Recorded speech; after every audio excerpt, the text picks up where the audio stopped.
എത്രയൊക്കെ നമുക്ക് പൊട്ടൻഷ്യൽ ഉണ്ടെങ്കിലും സ്കില്ലുണ്ടെങ്കിലും മറ്റുള്ളവരൊക്കെ നമ്മെപ്പറ്റി സക്സസ് ആവുമെന്ന് പറയുന്നുണ്ടെങ്കിലും നമ്മൾ സക്സസ് ആവാത്തതിൻ്റെ കാരണം സെൽഫ് ഡൗട്ടാണ്. എത്ര കഴിവുള്ളവനെയും ലക്ഷ്യത്തിലെത്താതെ മാറ്റി നിർത്തുന്നത് ഈ സെൽഫ് ഡൗട്ട് എന്നുള്ള വിഷം തന്നെയാണ്.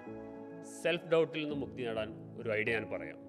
സെൽഫ് ഡൗട്ട് മാറ്റാൻ നല്ലൊരു സൊല്യൂഷൻ ഞാൻ പറഞ്ഞു തരാം. നാം ഒരു കാര്യം ചെയ്യാൻ ആഗ്രഹിക്കുന്ന സമയത്ത് നമുക്കുണ്ടാകുന്ന നെഗറ്റീവ് തോട്ട്സ് അതൊന്ന് എഴുതി വെക്കുക. എക്സാമ്പിൾ പറയുകയാണെങ്കിൽ, നമ്മളൊരു ബിസിനസ് സ്റ്റാർട്ട് ചെയ്യാൻ താല്പര്യപ്പെടുക. അപ്പോൾ നമുക്ക് മനസ്സിലേക്ക് വരുന്ന നെഗറ്റീവ് തോട്ട്സ് ഉണ്ടാവും. അത് നമ്മൾ ആദ്യം എഴുതി വെക്കുക. ഇത് പരാജയപ്പെടുമോ, പൈസ പോവുക, ഇങ്ങനെ പല നെഗറ്റീവ് ചിന്തകൾ വരും. ആദ്യം അതൊന്നൊരു പേപ്പറിൽ എഴുതി വെക്കുക. രണ്ടാമത് ചെയ്യേണ്ടത്, ഈ നെഗറ്റീവ് തോട്ട്സ് ഉണ്ടാകുന്ന സമയത്ത് മനസ്സിലേക്ക് വരുന്ന ഇമോഷൻ എന്താണെന്ന് എഴുതി വെക്കുക. നമുക്ക് പേടി വരുന്നുണ്ടാവാം, അല്ലെങ്കിൽ പതറി പോകുന്നുണ്ടാവാം, ഒരു ബിസിനസ് തുടങ്ങാൻ ധൈര്യക്കുറവായിരിക്കാം. ആ ഇമോഷൻ നമ്മൾ എന്ത് ചെയ്യുക, എഴുതി വെക്കുക. മൂന്നാമതായിട്ട് നമ്മൾ ചെയ്യേണ്ടത്, നമ്മൾ രണ്ട് കാര്യം എഴുതി അതിലേക്ക് ഒരു അല്പനേരം നോക്കി നിൽക്കുക.